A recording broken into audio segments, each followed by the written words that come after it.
सभी सदस्य मिलकर यहाँ एकत्रित होकर ऐसे आयोजन को अंजाम देते हैं। तो इस महत्वपूर्ण कार्यक्रम को महत्वपूर्ण बनाने के लिए मैं सर्वप्रथम आदरणीय अध्यक्ष महोदया डॉक्टर मोतिका चंद्रा दी को आमंत्रित करती हूँ कि वो मंच पर आए। साथ ही मधुर भाषी श्रद्धेय डॉक्टर रागिनी दी को भी आमंत्रित करती हूँ। इस संस्था की सचिव विद्या तिवारी दी को भी मैं आमंत्रित करती हूँ। इस संस्था का निरूपण करने वाली डॉक्टर जूही समर्पिता जी से आग्रह करती हूँ कि वो भी मंच पर आए।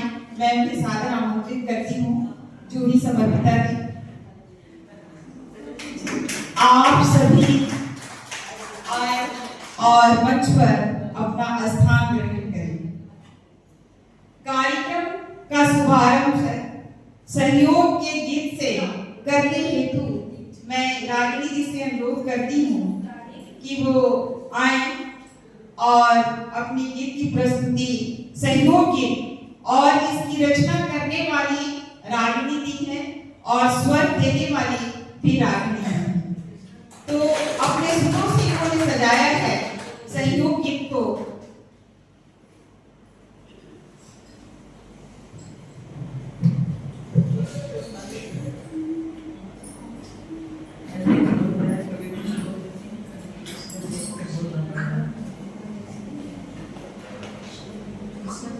शुभ संध्या। आप सब यहाँ आम सभा के लिए एकत्रित हुए हैं। आप सबका स्वागत है। 2-3 साल पहले सहयोग का एक गीत लिखा गया था। अध्यक्ष महोदया का की अनुमति क्या आज्ञा आदेश है कि मैं वही, और संस्कार भारती में भी ऐसा ही होता है। जो कार्य होता है वो ध्येय गीत से होता है, उसके बाद भी और सारे उपक्रम होते हैं। तो मैं प्रस्तुत करती हूँ। प्रखर प्रभासिनी झरो झरो झरो झरो, प्रभा प्रखर प्रभासिनी झरो झरो झरो झरो, सुबुद्धि तेज धारिणी झरो झरो झरो झरो, सुबुद्धि तेज धारिणी झरो झरो झरो झरो, कर्म धर्म लासिनी शब्द अर्थ आरती, कर्म धर्म लासिनी शब्द शब्द आरती, भिन्न भिन्न रूप में ज्योतियों की भारती, भिन्न भिन्न रूप में ज्योतियों की भारती, प्रवाहिता सुलेखनी सुबोधिनी झरो झरो, प्रवाहिता सुलेखनी सुबोधिनी झरो झरो, प्रभा प्रखर प्रभासिनी झरो झरो झरो झरो, सुबुद्धि तेज धारिणी झरो झरो झरो झरो, दिव्यता सृजन तुम्हें भव्यता गगन तुम्हें, दिव्यता सृजन तुम्हें भव्यता गगन तुम्हें, वरेण्य हृदय तुम्हें रम्यता सघन तुम्हें, वरेण्य हृदय तुम्हें रम्यता सघन तुम्हें, सुधामयी हो निर्झरी सुभाषिनी झरो झरो, सुधामयी हो निर्झरी सुभाषिनी झरो झरो, प्रभा प्रखर प्रभासिनी झरो झरो झरो झरो, सुबुद्धि तेज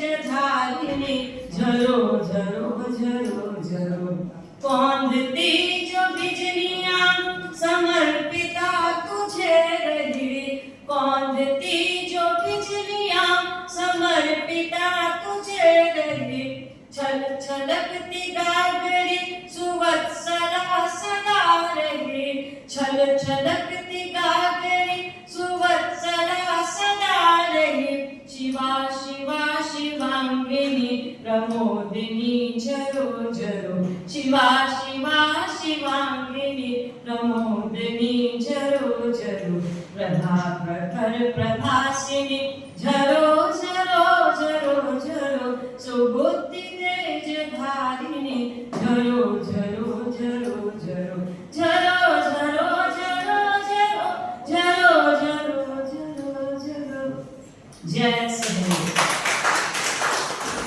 और सरस्वती आराधना नाम यह कैसे हो सकता? मंच पर आसीन सभी विदेशी मैं आग्रह करती हूँ कि आप आएं और दीप प्रज्वलन कर पुष्पांजलि अर्पित कर माँ सरस्वती का आराधना हम सभी करें। आप सभी मंच पर आसीन विदुषियों से आग्रह है कि दीप प्रज्वलित कर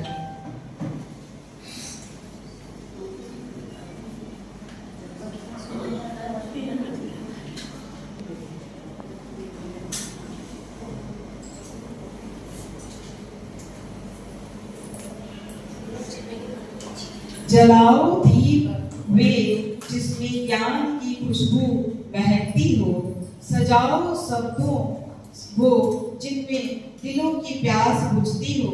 साहित्य की इस महफिल में आप सबका स्वागत है, जहां हर रूप में बस प्यार की गंगा उमड़ती हो। जलाओ दीप वो जिनमें ज्ञान की खुशबू महकती हो। बहुत बहुत धन्यवाद। कार्यक्रम को आगे बढ़ाते हुए कक्ष जब साथियों से भरा हो तब स्वागत तो बनता है, यह मात्र रस्म का निर्वाह नहीं बल्कि संस्था की दृढ़ता का भी प्रतीक भी। बड़े ही आदर के साथ स्वागत संबोधन के लिए मैं डॉक्टर जूही समर्पिता जी को आमंत्रित करती हूँ कि वो आए और अपने स्वागत संबोधन से सभी का स्वागत करें। सबको नमस्कार। अध्यक्ष महोदय, महोदया, आदरणीय अध्यक्ष महोदया और हमारे संरक्षक परम आदरणीय डॉक्टर रागिनी भूषण दीदी, मुदिता दीदी, आप सभी सहयोग के नए पुराने सदस्यगण, नई कार्यकारिणी, पुरानी कार्यकारिणी के सभी माननीय सदस्यगण, सबों का बहुत बहुत स्वागत है, अभिनंदन है। आज वह अनेक नए चेहरे मुझे इस सभागार में दिख रहे हैं। ये हमारे सहयोग की उपलब्धि है। 1998 के जून महीने में जब सहयोग की स्थापना की गई थी तो मात्र 6 सदस्य थे। आज बहुभाषीय साहित्यिक संस्था में लगभग 100 से अधिक सदस्य हो गए हैं। व्हाट्सएप ग्रुप में मैं देख रही थी 100 से अधिक सदस्य हो गए हैं। यह बहुत बड़ी उपलब्धि है। पिछले 27-28 सालों में बहुभाषीय संस्था ने अपनी गरिमामयी उपस्थिति जमशेदपुर के इस्लाम नगरी के साहित्यिक जगत में उपस्थिति अपनी दर्ज की है। अनेक ऐसे कार्यक्रम होते रहे हैं, छोटे बड़े कार्यक्रमों में आप सभी सदस्यों की सहभागिता होती रही है और आपके कारण ही आज सहयोग इस मुकाम तक पहुंचा है। ये सहयोग में सभी सदस्यों का जब तक सहयोग नहीं मिलता तब तक हम कोई काम नहीं कर पाते। लेकिन जैसा आप सब जानते हैं, प्रकृति का नियम भी यही है कि जब नए पत्र पुष्प को पल्लवित पुष्पित होने के लिए पुराने पत्तों को झड़ना होता है। और लेकिन उस वृक्ष की जड़ें कमज़ोर नहीं होती। नए पुराने पत्ते आते हैं, पुराने पत्ते झड़ते हैं, नए पत्ते आते हैं, पर वृक्ष की जड़ें कमज़ोर नहीं होती, फैलती ही जाती है। और पिछले 27 सालों में हमने देखा कि यह वृक्ष काफ़ी बड़ा विशाल हो गया है। जिसके नीचे अनेक अनेक शाखाएं भी अब निकल आई हैं। मैं बहुत आभारी हूँ डॉक्टर मुदिता चंद्रा दीदी की कि उन्होंने इस संस्था को एक ऐसे शीर्ष पर पहुंचाया है जहां पहुंचना उनके बिना शायद कठिन था, असंभव था मैं नहीं कहूँगी, लेकिन कठिन बहुत था। एक उनका मार्गदर्शन मिला। कॉलेज में नाइट की टीम आ रही थी और मैं कॉलेज में बहुत व्यस्त थी। तब उन दिनों डॉक्टर नरवानी भी हमारे साथ यहाँ बैठे हुए हैं।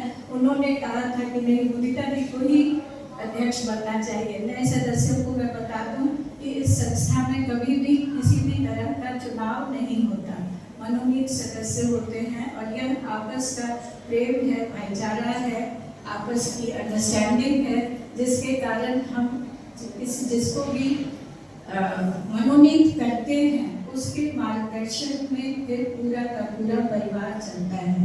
मुदिता जी ने मुखिया का दायित्व बहुत सुंदर ढंग से संभाला है और साथ में उंगली पकड़कर चलना जो कहते हैं, उन्होंने इस तरह से हमें उंगली पकड़कर चलना सिखाया है। बहुत आप दोनों का बहुत स्वागत भी है। आभार क्या प्रकट करूं दोनों दीदियों को। और मैं ये कहना चाह रही थी कि इधर कई सालों में एक मतलब 27-28 साल जब मैं कर रही हूँ 1998 के बाद, तो मेरे देखते देखते एक पूरी नई पीढ़ी खड़ी हो गई है सहयोग में, जो कि एक बहुत ही अच्छा शुभ संकेत है कि यह संस्था बढ़ रही है, ग्रो कर रही है। आप अभी मुदिता जी बताएंगी सबों का नई कार्यकारिणी के बारे में। और यह अवसर मेरे लिए बहुत ही भावपूर्ण भी है, क्योंकि जब हम लोग ने संस्था की नींव रखी थी, कहिए जब शुरुआत हुई थी, उस समय पुराने लोग जानते होंगे, निर्मल मिलिंद जी थे, डॉक्टर बच्चन पाठक सलील जी थे, इन और अब दोनों नहीं रहे, अल्पना सिन्हा जी थी, पहली सचिव वो बनी थी, स्वर्णा जी पहली अध्यक्ष थी, प्रथम अध्यक्ष थी। अब इनमें से कोई भी हमारे बीच नहीं रहा और धीरे धीरे करके एक दूसरे से हम लोग कहिए कि डोर थमाते गए दूसरे को। बहुत सालों तक यह मेरा सौभाग्य रहा कि मैं अध्यक्ष भी थी और अब संरक्षक हूँ। विद्या भी लगभग 17 साल तक सचिव रही, कभी किसी ने कोई उंगली नहीं उठाई मेरी अध्यक्षता पर। ये आप सबों का बहनापा है, आपका प्यार है, आपका स्नेह है, तो हम लोग इस संस्था को चला पा रहे हैं, सींच पा रहे हैं, आगे बढ़ा पा रहे हैं। और साथ ही इस समय मुझे एक चिंता भी कहीं ना कहीं जन्म लेती है साथ साथ कि आजकल मैं देख रही हूँ कि सोशल मीडिया पर बहुत सारे रील्स और पोस्ट डालने का जो एक फैशन सा बन गया है, उसमें अच्छी बात है। पहले के लोग, हमारी पीढ़ी के लोग अपने को इतना पब्लिसाइज नहीं करते थे, इसलिए भी शायद सहयोग को बहुत लोग नहीं जानते थे। अब आप लोग अपनी बात को सोशल मीडिया पर रखते हैं तो अधिक से अधिक लोगों तक आपकी बात पहुंचती है। लेकिन एक बात जरूर ध्यान रखना चाहिए कि अपनी रचनाओं को, हमारे साथ तो बहुत विदुषी मार्गदर्शक लोग बैठे हुए हैं, अपनी रचनाओं को जरूर कभी दिखा लें इनसे, या अन्य जो भी आपको लगते हैं कि आपका मार्गदर्शन कर सकते हैं, वैसे लोगों को दिखा कर तब पोस्ट करें तो ज़्यादा अच्छी बात होगी। हमारे सबों को के फायदे की यह बात होगी। तो सफर में धूप तो बहुत होगी, अगर साथ चल सको तो चलो। आप सबों से यही गुजारिश है, सब संस्था के साथ हाथ में हाथ मिलाकर आप आगे बढ़ते रहें, चलते रहें। इन शब्दों के साथ मैं एक बार पुनः आप सबको को बहुत बहुत आपका स्वागत करती हूँ। आज विशेषकर डॉक्टर श्रीवास्तव मानिया की कविता की प्रस्तुति आपने की, आपको बहुत बहुत धन्यवाद। हमारी अगली जो अपनी कविता की प्रस्तुति देंगी वो प्रणति सिन्हा जी हैं, और मैं उनसे आग्रह करती हूँ कि वो आए और अपनी कविता की प्रस्तुति दें।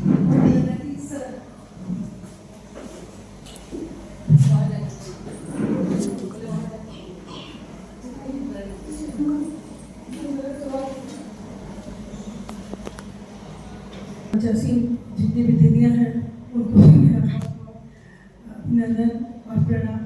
यहाँ पर उपस्थित जो श्रेष्ठगण हैं उनको भी मेरा प्रणाम, और जो मित्र हैं उनको मेरा स्नेही प्रेम।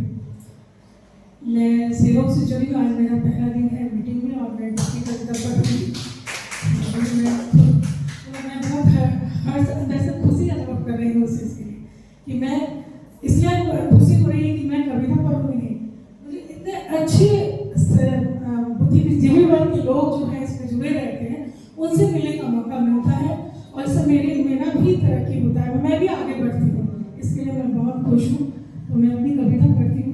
मैंने कविता लिखा है सहयोग पर ही। मैंने कविता लिखा है, तो मैं सहयोग को बहुत जानती नहीं, बहुत कम जानती हूँ, लेकिन फिर भी मैंने लिखा है अपने भावों को इसमें। सहयोग का स्वर, मेरे कविता का शीर्षक है सहयोग का स्वर। भाषाएं अनेक यहाँ पर हृदय का भाव एक। भाषाएं अनेक यहाँ पर हृदय का भाव एक। शब्दों के अलग रूप पर सबका लक्ष्य नेक। शब्दों के अलग रूप पर सबका लक्ष्य नेक। कोई यहाँ बंगाली बोले, कोई बोले उड़िया बोल। कोई यहाँ बंगाली बोले, कोई बोले उड़िया बोल। पर हिंदी के इस आंगन में सबका रिश्ता अनमोल। पर हिंदी के इस आंगन में सबका रिश्ता अनमोल। सहयोग की पावन धरती पर अक्षर का मेला। सहयोग की पावन धरती पर अक्षरों का मेला। साहित्य के ऊपर में हर पुष्प अकेला। साहित्य के ऊपर में हर पुष्प अकेला। ना कोई ऊंचा ना कोई नीचा, सब शब्दों का सम्मान। ना कोई ऊंचा ना कोई नीचा, बस सब शब्दों का सम्मान। ना कोई ऊंचा ना कोई नीचा, बस शब्दों का सम्मान। संस्कृति की बगिया में मनुष्य ही भगवान। संस्कृति की बगिया में मनुष्य ही भगवान। जुड़े, मेरी आखिरी चल रही है, इसके बाद मेरी कविता समाप्त होगी। जुड़े हम सब हृदय से ऐसे, जुड़े हम सब हृदय से ऐसे, जैसे सुर से मिले तान। जुड़े हम सब हृदय से ऐसे, जैसे सुर से मिले तान। बहुभाषीय इस संगम से, बहुभाषीय इस संगम से रचे हम नया संसार। बहुभाषीय इस संगम से रचे हम नया संसार। धन्यवाद सबको। वेव का लेखा जोखा नहीं रखती, वो कवित्री हृदय भी रखती, और मैं उनसे आग्रह करती हूँ कि वो आए और अपनी कविता की प्रस्तुति दें। सार्थक के वो अपनी कविताओं के माध्यम से हमें अपना कवित्री हृदय भी हम सबके समक्ष अपनी भावनाओं के रूप में प्रस्तुत करेंगे। काम के लिए बुलाया जाता है, तो हमेशा अपने हाथ उठाने की आदत है। तो मैंने वैसे हाथ उठा दिए, तो उन्होंने कहा कविता पढ़ना। मेरी कविता का शीर्षक है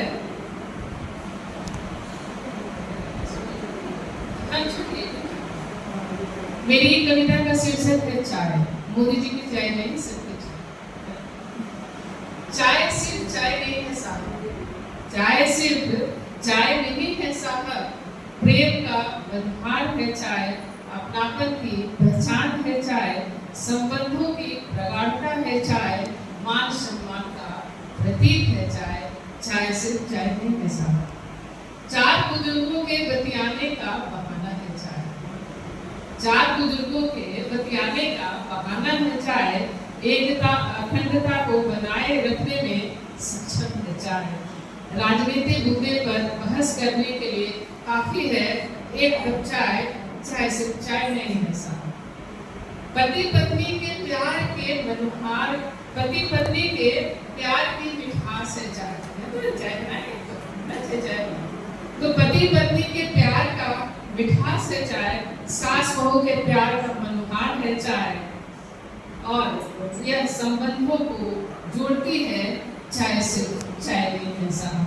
सुबह की ताजगी है चाय, सुबह के बढ़िया एक कप चाय मिल जाए मूड फ्रेश दे दुनिया। सुबह की एक अंतिम सुबह की ताजगी है चाय, दिन भर की थकान का रिलैक्स है चाय, चार बहनों के मिलने का बहाना है चाय, और क्या क्या गिनाऊं कितनी गुनी है चाय, ये सिर्फ चाय नहीं है साहब, ये सिर्फ चाय नहीं है। आपने चाय पीने की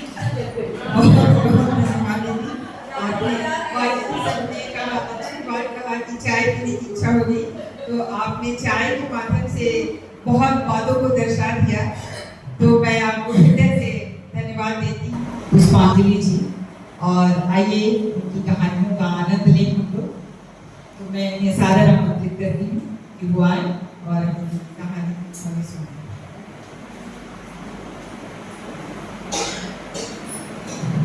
शुभ संध्या। सांझ की इस बेला में माँ की भावनाओं से जुड़ी एक कथा उम्मीद भरी सांझ लेकर आपके सामने हूँ। ये मेरी पहली कहानी है और सहयोग के अंतर्गत ये मेरी कहानी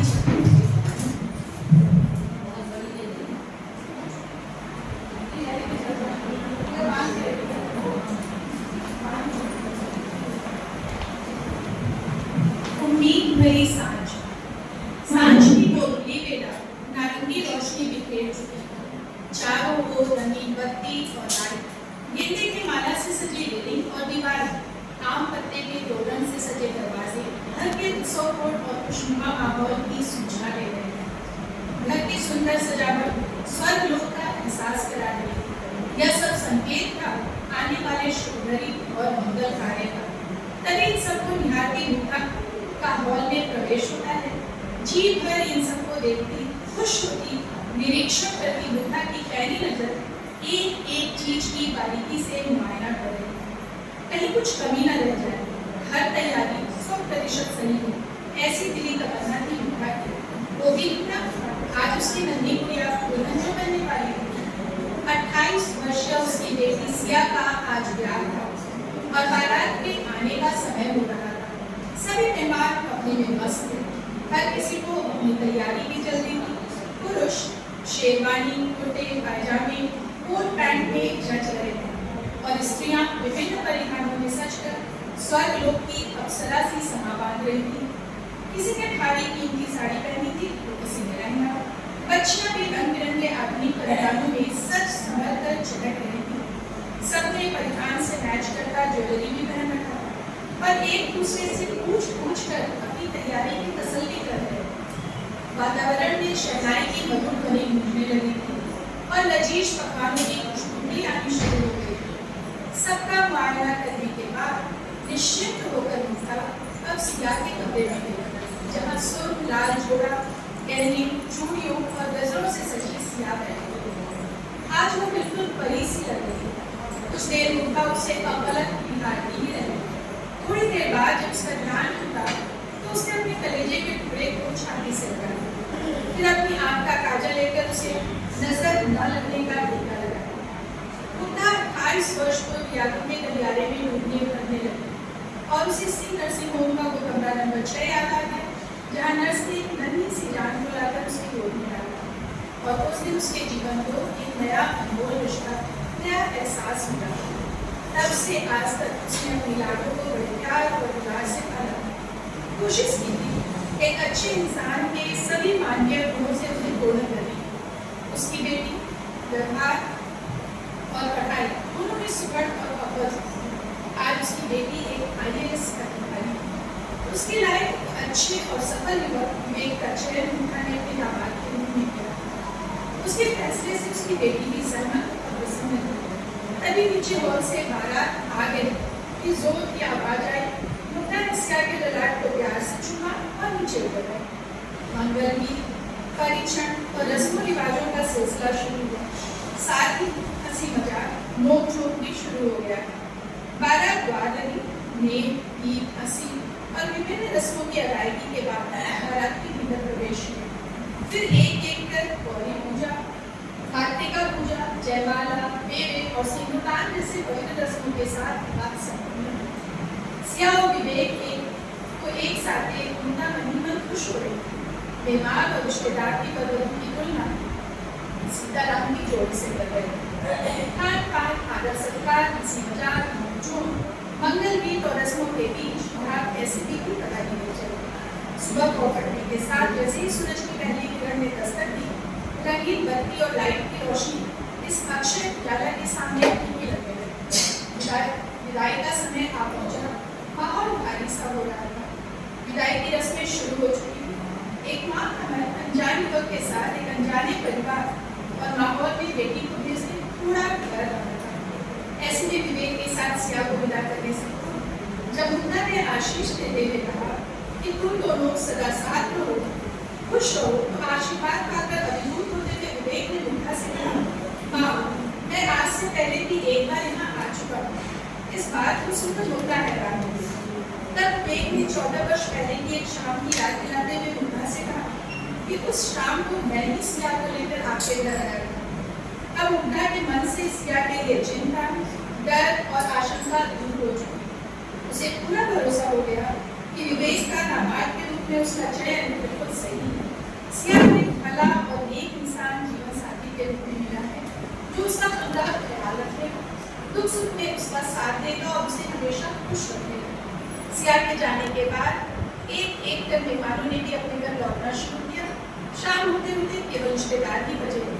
शाम की चाय लेकर जब मुन्ना निश्चित होकर बैठी तो उसे विवेक की कई बात याद आई और उसे 14 वर्ष पहले की वह शाम याद आई।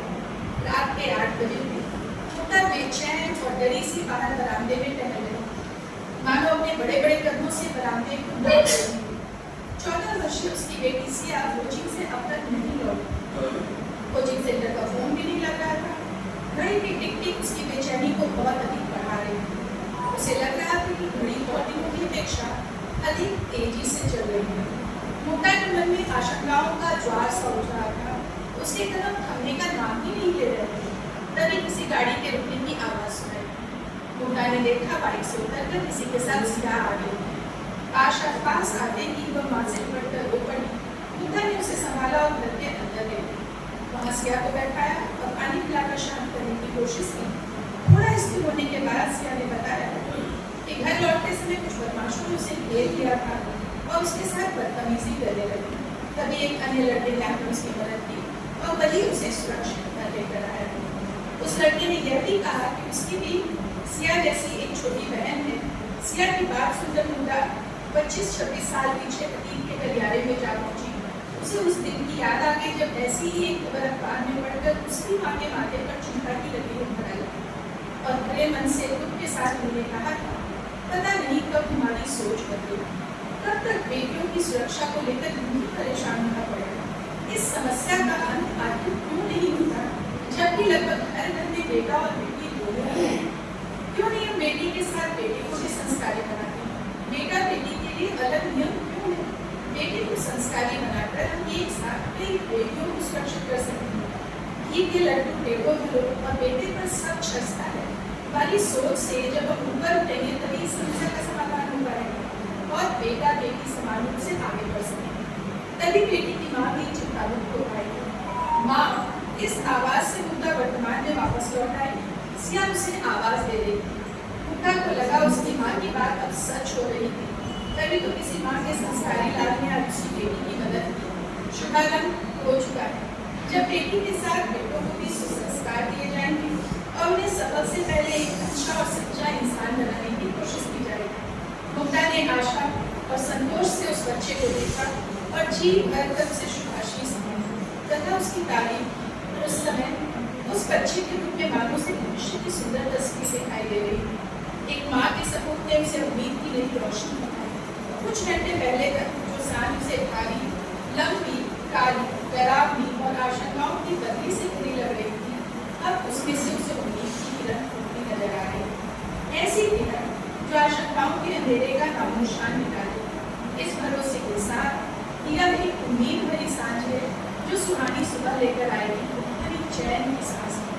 छोटी बहन की आवाज, अरे दीदी तुम्हारी चाय ठंडी हो गई नहीं, पीना क्या? से मुद्दा की तंगड़ हुई। विवेक को दामाद के रूप में खाकर मुतब्बत कर होगी। उसने मनी मनी शुभ को धन्यवाद दिया और विवेक की माँ के प्रति उसका मन श्रद्धा से भरकर नमस्कार किया।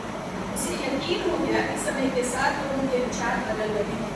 ऐसे बेटों के होने से आने वाले समय में सभी बेटियां सुरक्षित रहेंगी, निडरता से अपने ख्वाब पूरा करने के लिए ऊंची उड़ान भरेंगी और तभी रुकेंगी जब मंजिल पा लेंगी।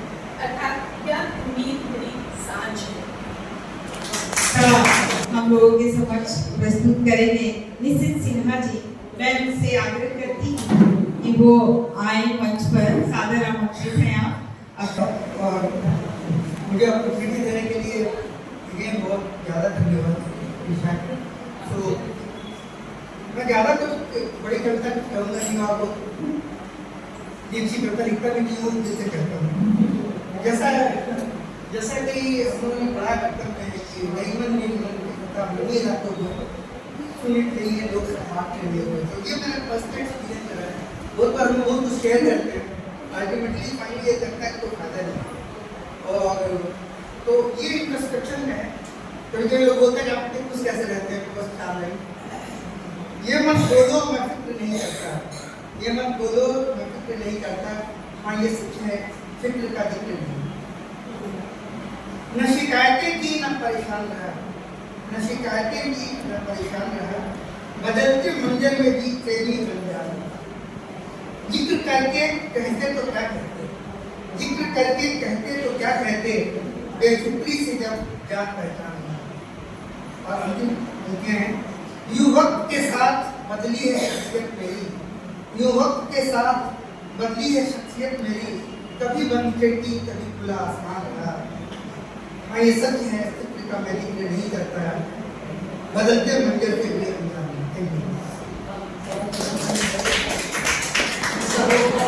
बहुत बहुत हार्दिक शुभकामनाएं और बहुत बहुत बधाइयाँ सब माताओं को। तो माता तो हर खुश स्थिति में माता के लिए करती है।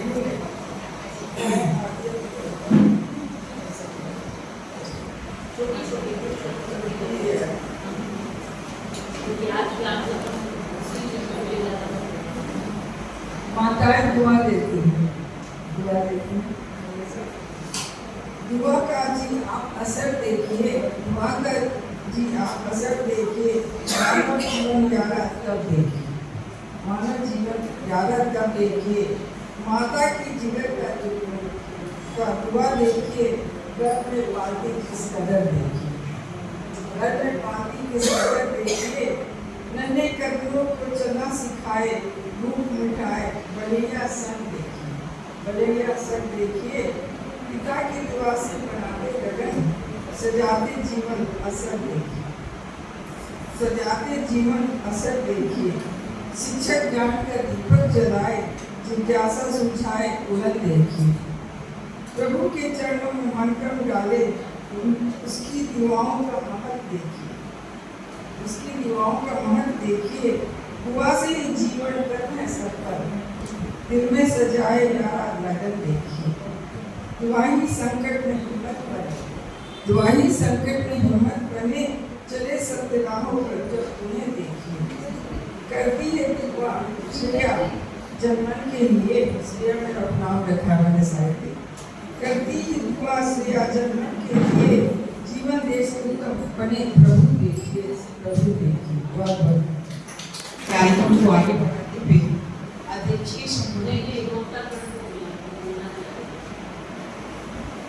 अगली प्रस्तुति ममता कर वो अपनी कविता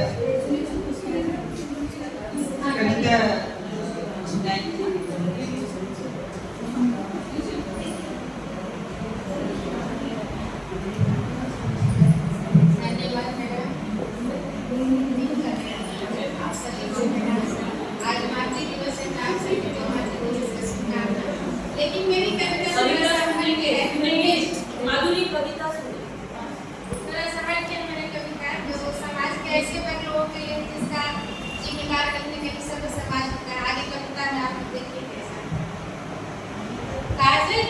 कोठरी में रहती हूँ, लोग मुझे काली से बचने को कहते हैं। काजल की कोठरी में रहती हूँ मैं, लोग मुझे काली से बचने को कहते हैं। जो लोग आते हैं यहाँ टीचर साथ लाते हैं, वही कुछ पर लपेटते हैं फिर मुझसे लिपटते हैं, वही कुछ पर लपेटते हैं फिर मुझसे लिपटते हैं। आते हैं रात को गमजदा होकर, आते हैं रात को गमजदा होकर, सुबह हंसते हुए घर को जाते हैं। यहाँ से कुछ दूर जाकर यूं रोशनी में नहाते हैं, सभी काली को मिटाकर दाग मेरे दामन में छोड़ जाते हैं। एक जाता है तो आता है दूसरा, एक जाता है तो आता है दूसरा, सभी अंश अपना छोड़ चल देते हैं। मैं हूँ उन्हीं की कीचड़ से निकला हुआ कमल, मैं हूँ उन्हीं की कीचड़ से निकला हुआ कमल।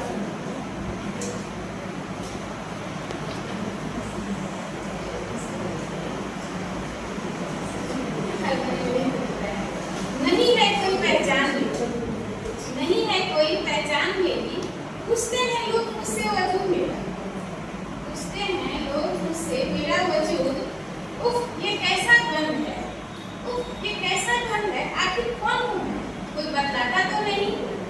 क्या नाम लिखूं अपने जनक का, क्या नाम लिखूं जनक का मेरे, तू दोस्त किसे मैं अपने हालात का।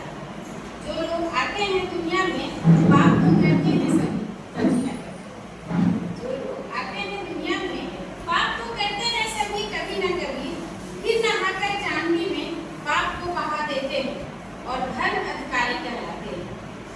फिर नहाकर जानवी में पाप को बहा देते हैं और धर्म अधिकारी कहलाते हैं। मैं पूछती हूँ मेरे लिए ऐसी गंगा बहती है कि नहीं, मैं पूछती हूँ मेरे लिए ऐसी गंगा बहती है कि नहीं, जहाँ नहाकर मेरा वजूद पावन हो जाए। नहीं, ऐसी कोई जागृति नहीं उतरी है स्वर्ग से, तो स्वीकारती हूँ सच मेरा। मैं हूँ चीर सुहागर नगर बधू, मैं हूँ चीर सुहागर नगर बधू, नगर बधू। और आदरणीय संबोधन के लिए मैं आमंत्रित कर रही हूँ सहयोग की अध्यक्ष डॉक्टर मोनिका चंद्रा जी को, वो आए और अपने अध्यक्षीय संबोधन से वर्ष हर एक वर्ष का से कराएं। तो मैं उनके संबंध में दो छोटी सी पंक्तियां मैंने लिखा है। बहुत छोटा है मेरा कद मगर ये हौसला कम है, जहाँ आप जैसे सूरज हो वहाँ अंधेरा कहाँ है। आदरणीय अध्यक्ष महोदय, आपको मैं मार्गदर्शन के लिए सादर आमंत्रित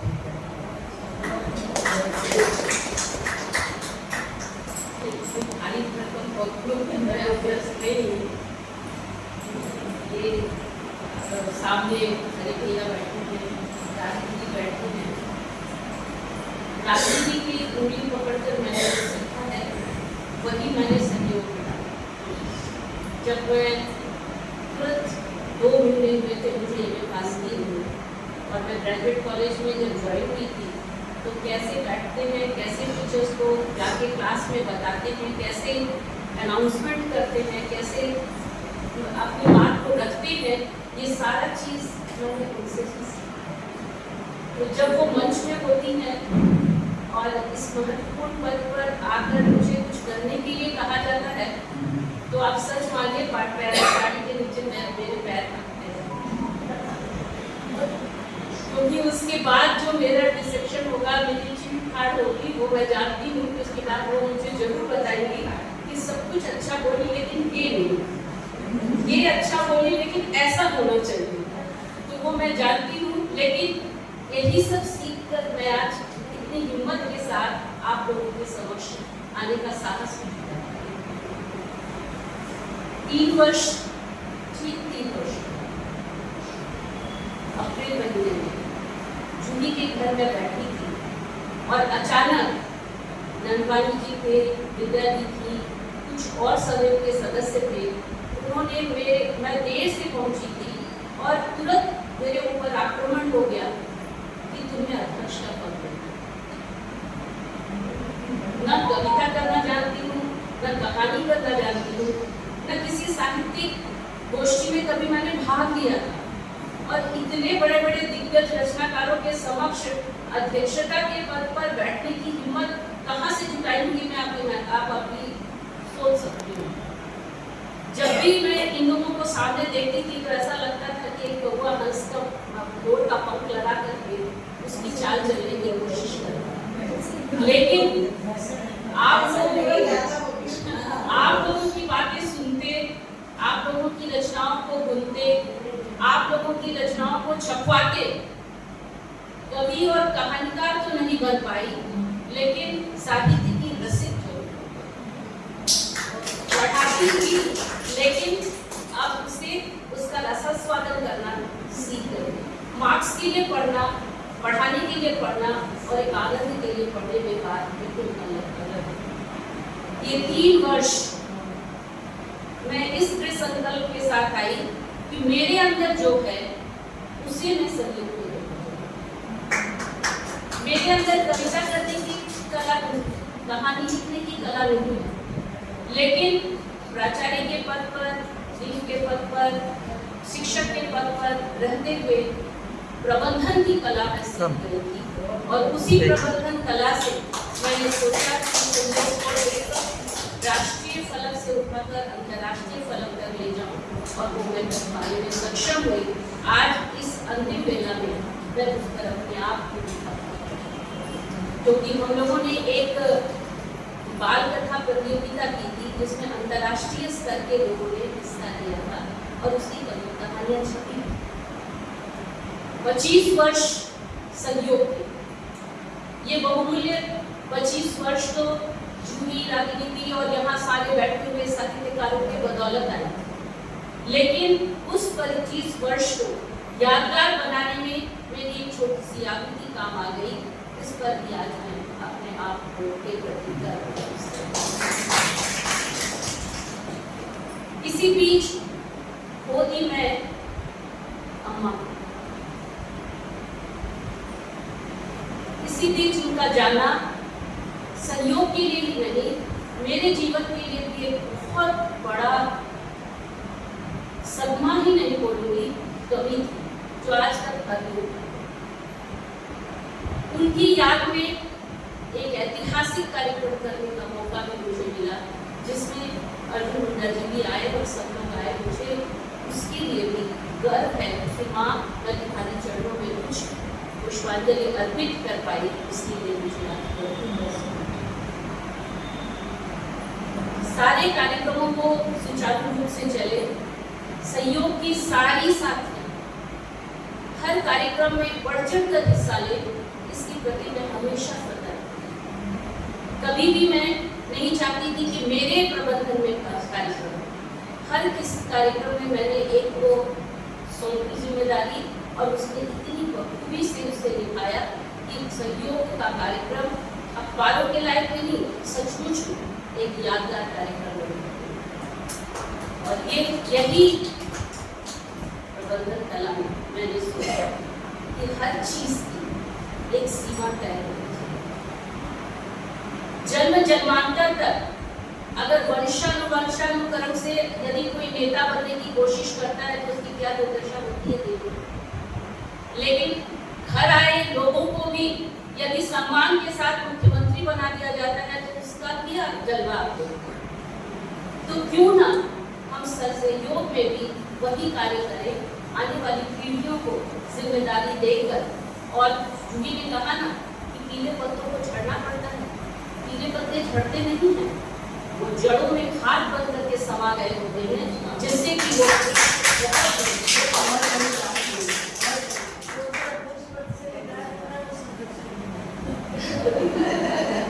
और वही पीले पत्ते खाद के रूप में। तो वही स्थिति आज भी है। और इसीलिए यह आम सभा, इसलिए मैंने इसे कोई साहित्यिक गोष्ठी का नाम नहीं दिया, इसे मैंने कोई काव्य गोष्ठी का नाम नहीं दिया या कोई जयंती का भी नाम मैंने इसे, मैं इसीलिए इसे आम सभा के रूप में आयोजित की कि इसमें हम अपने दायित्व का हस्तांतरण करेंगे नई पीढ़ियों के, और इस विश्वास के साथ कि हम तुम्हारे पीछे खड़े हैं। अब सहयोग तुम्हारे पास है, तुम सहयोग को जहां ले जाओगी हमेशा हम लोग संरक्षक बनकर, सलाहकार बनकर आप लोगों के साथ। वर्ष भर के कार्यक्रम संयोग आयोजित करता है। मैंने पटल पर लिखा था वर्ष भर का कार्यक्रम, और सबकी जो सहमति आई उसके अनुसार मैंने कुछ परिवर्तन करके वर्ष भर के कार्यक्रमों को एक रूपरेखा बना दी है। अब ये रूपरेखा हम लोगों के बाद जो नई कार्य समिति बनेगी उसे कब आयोजित करेगी, किस रूप में आयोजित करेगी, उसके विचार पर मैं छोड़ दूंगी। पहला कार्यक्रम पुस्तक समीक्षा होगी।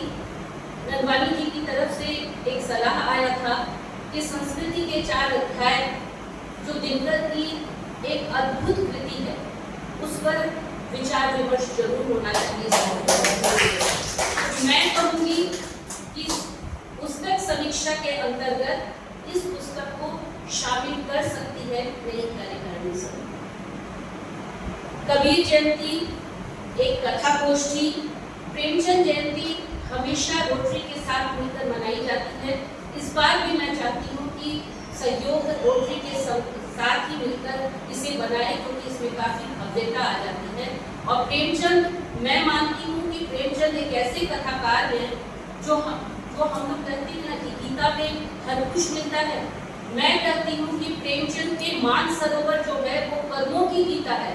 उसमें आप किसी भी कर्म का निदान खोज लीजिए, आपको आसानी से मिलेगा। इसलिए कथा गोष्ठी प्रेमचंद जयंती को भव्यता देना हमारे लिए बहुत आवश्यक है, और उसी भव्यता के साथ हम रोटरी के साथ मिलकर ही कार्यक्रम करेंगे। दिनकर जयंती के उपलक्ष्य में हम बहुभाषीय काव्य संध्या का आयोजन कर सकते हैं। भक्ति रस की बयार बहेगी।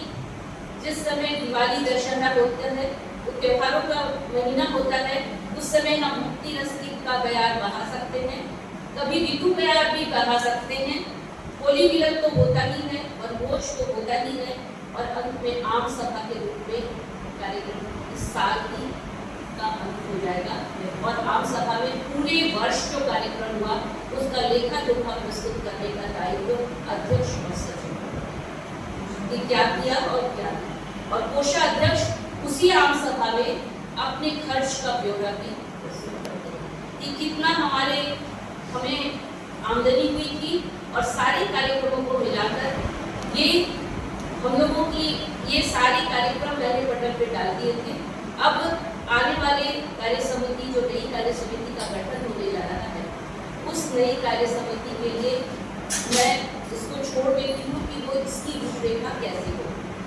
एक सुझाव नंदवानी जी की तरफ से और आया था कि आदिगुरु शंकराचार्य की, तो कबीर जयंती के अवसर पर हम ऐसे संतों को याद कर सकते हैं। अगर चाहेगी नई समिति तो ऐसे संतों को जिनका जीवन में कुछ विशेष महत्व हो, अरविंद हो, शंकराचार्य हो, चाहे कोई भी, उनको हम लोग, चाहे विवेकानंद हो, इनके ऊपर हम चर्चा कर सकते हैं। आवश्यक नहीं कि कबीर जयंती जो है सिर्फ कबीर के संतों की कबीर की वाणी पर ही आधारित हो। हम ऐसे संतों को उनकी इस जयंती के उपलक्ष्य में याद कर सकते हैं। अब बारी है नई समिति के लोगों की और उनके स्वागत की। मैं सोचती हूँ कि आज जो मैंने ब्यौरा प्रस्तुत कर दिया, सारे कार्यक्रम की, जितने कार्यक्रम के सब कार्यक्रम 3 साल के दरमियान जरूर हुए और अच्छी सफलतापूर्वक हुए। यह मेरा अध्यक्ष के रूप में अंतिम संभाषण था। मैं बड़े आदर के साथ जो नई कार्य समिति बन रही है, और मुझे सबसे खुशी इस बात की है कि जिस भी नई पीढ़ी को मैंने फोन के द्वारा सूचित किया कि आज इस बार तुम लोग जिम्मेदारी लो, किसी ने अगर कहा भी कि मेरी ये थोड़ी परेशानी है, तो मैंने कहा कि इस परेशानी को हम मिल बांट कर सुलझा लेंगे। तुम 1 कदम बढ़ाओ, मैं तुम्हारे साथ 4 कदम बढ़ा दूंगी। जितनी समिति के सदस्य मैंने चुने, किसी ने मुझे मना नहीं किया। यह मैं सोचती हूँ कि मेरे 3 वर्ष के कार्य की उपलब्धि है कि मेरे प्रति आपका विश्वास जो आपने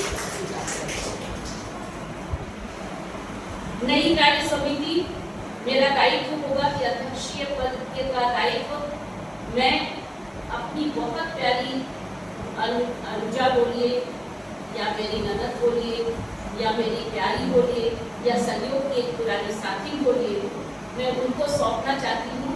और मैं पुष्पा से कहती हूँ कि उन्हें आमंत्रित करें, जिससे कि मेरे अपने दायित्व उनको सौंप कर आज संरक्षक या सलाहकार की श्रेणी में शामिल हो। धन्यवाद।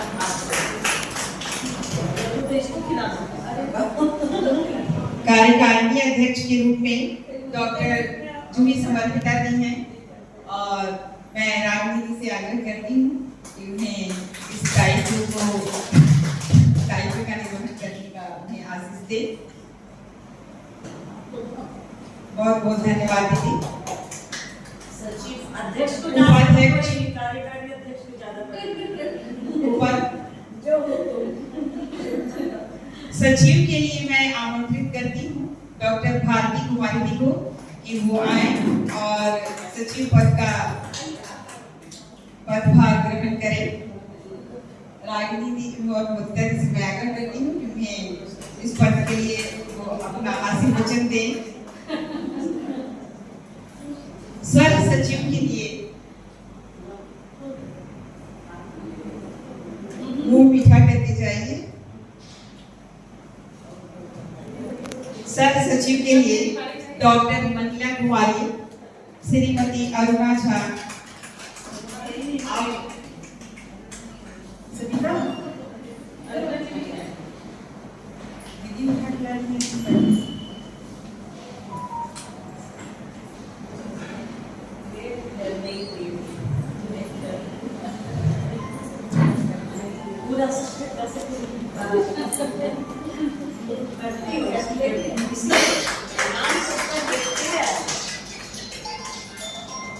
कार्यक्रम समन्वयक के रूप में श्रीमती रीना सिन्हा जी, सविता सिंह मीरा जी, श्रीमती लक्ष्मी सिंह गोभी जी, आप सबसे आग्रह है कि आप भी आए और अपने दायित्व का मीरा को बहुत बहुत धन्यवाद देंगे। ये लोग सारी लोग तैयार हो गए, तो मेरी बहुत अच्छा लगा। लड्डू लेकर चलो, ये पूरा पूरा सबके साथ खाने लगेंगे तो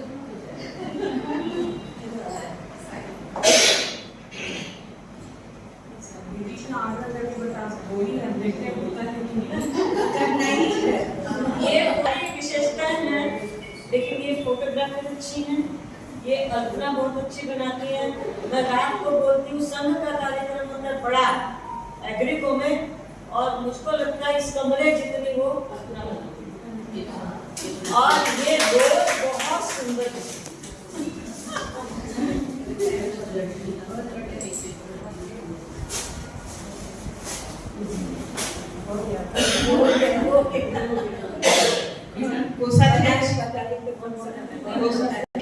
श्रीमती पुष्पांजलि मिश्रा जी, श्रीमती माधुरी मिश्रा जी, जब तक इस साल के अकाउंट का ऑडिट नहीं हो जाता है तब तक पुष्पांजलि का सपोर्ट नहीं करते, तब तक माधुरी जी सहायता करते रहिए।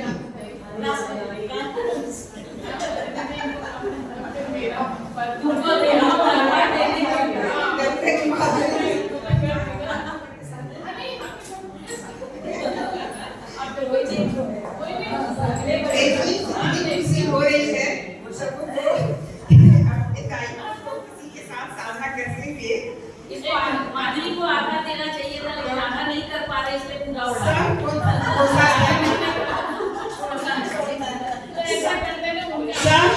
कोषाध्यक्ष के लिए डॉक्टर अनिता शर्मा जी,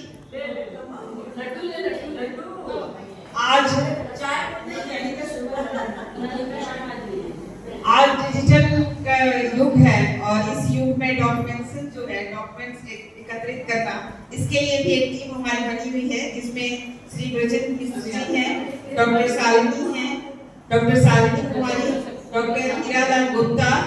आप लोग भी आए और अपने दायित्व दायित्व का अपने दायित्व को स्वीकारें। रिकॉर्डिंग चल रहा है, टाइप करे कि रिकॉर्डिंग करे।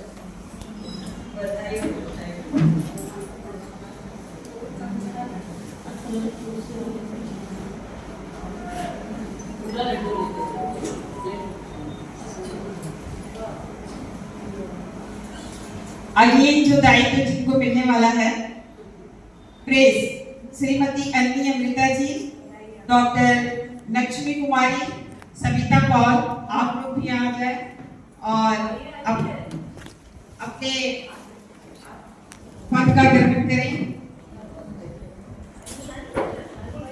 श्रीमती अन्नी अमृता जी, डॉक्टर लक्ष्मी कुमारी, सविता पॉल,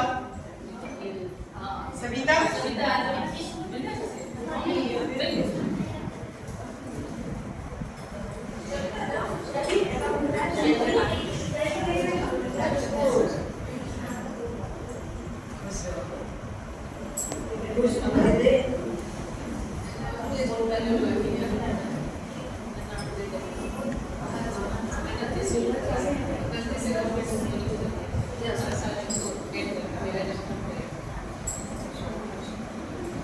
न्यायिक सलाहकार के रूप में श्री जयपाल सिंह जी हैं और श्रीमती ममता सिंह जी, आप दोनों भी आ जाएं और अपने पद का ग्रहण करें। ममता जी,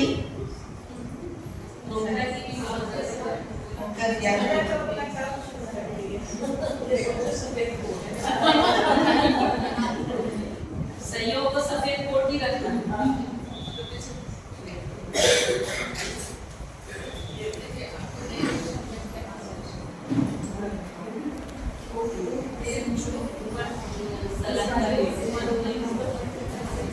उपाध्यक्ष के लिए मैं और पामेला जी, पामेला जी आइए।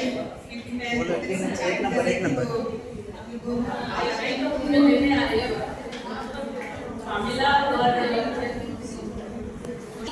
उसमें इसकी कविता गई थी, इसे ही पुरस्कृत किया और उसमें किसी का नाम हम लोग नहीं भेजते, सिर्फ कविता भेजते हैं। जज लोगों के पास उनको पता नहीं होता कि कौन लिखा है और जब मार्किंग होकर के आया तो इसकी कविता, बांग्ला भाषी होते हुए इसकी कविता हम लोगों को पुरस्कृत करनी पड़ेगी। मैं सोच रही थी कि ये कहाँ से ये बांग्ला भाषी इतनी अच्छी कविता लिखे। और इस बात में रचनाकार तुलसी भवन का हर साल होता है, तो उन्होंने कविता पर बहुत अच्छा लिखा है।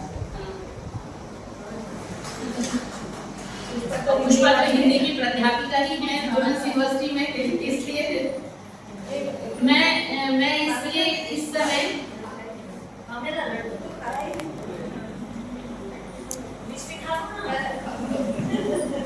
परामर्श समिति के रूप में पूछ सकता हूँ? हाँ, क्यों बचा है कि नहीं? बनवा रही हूँ, मैं सबको देख रही हूँ। लगता पद तो नहीं बचा, लड्डू मैं ज्योत्सना अस्थाना जी को बुलाना चाहती हूँ। ज्योत्सना अस्थाना जी शायद आई है। मैं ज्योत्सना अस्थाना जी को बुलाना चाहती हूँ कि इस बार परामर्श समिति में हम लोगों ने ज्योत्सना अस्थाना जी को भी रखा है। इनसे परामर्श लेकर के जाकर काम कर सकती हो संध्या। धन्यवाद ज्ञापन जो होता है वो अंत में बहुत ही इम्पोर्टेंट हो जाता है। तो जब कोई उपलक्ष्य होता है और सारे लोग अपने घरों से सब संवर कर उस उपलक्ष्य में आते हैं तो एक अतिथि का रूप होता है, यानी अतिथि देवो भव। तो एक देवता स्वरूप सभी लोग आते हैं, इसीलिए धन्यवाद करना अति आवश्यक होता है। सबसे पहले जैसा कि आज का कार्यक्रम था, धन्यवाद उनको जो इतने दिन से इस संस्था का बागडोर लेकर चल रहे थे। मैं अलग अलग नाम नहीं लूँगी, जितने बागडोर लेकर चल रहे थे और मंच पर मंचासीन रहे। मैंने पहले भी कहा कि मेरी गुरु मेरी बड़ी बहन सारी दीदी हैं, एक छोड़कर छोटी बहन है। बहुत बहुत आप सभी का धन्यवाद कि आप अपने इतने कीमती समय से समय निकालकर और सहयोग में इतना समय देती हैं, सहयोग के प्रबंधन इसकी सेवा से लेकर सब कुछ करती हैं। आपको बहुत बहुत धन्यवाद दीदी। ऐसे ही आप आगे भी इस तरह का कार्यक्रम करते रहिए। इसके बाद हमारे इस हॉल में जितने भी लोग आए हैं, दोनों सामने दीदी लोग बैठी हुई हैं, इनको भी मैं बहुत बहुत धन्यवाद देती हूँ। साथ में जितने लोग अभी पीछे से भी लोग आते ही जा रहे हैं, देखिए क्या संस्था की गरिमा है कि अंत होते होते भी गजेंद्र भैया भागे दौड़े चले आए हैं। उनका भी बहुत बहुत धन्यवाद। और जितने लोग करीने से सजे हुए इस कार्यक्रम के साक्षी बने हैं, इस कार्यक्रम में पुरानी समिति हो या जो अभी नई समिति बनी है, उन्हें शुभकामनाओं के साथ बहुत बहुत धन्यवाद। और जितने लोग आए हैं सभी का बहुत बहुत दिल से मैं धन्यवाद करती हूँ। सामने आशा दी भी बहुत बिजी शेड्यूल से आती हैं और पुरानी कर्मठ कार्यकर्ता हैं, उनका भी बहुत बहुत धन्यवाद। सबको धन्यवाद।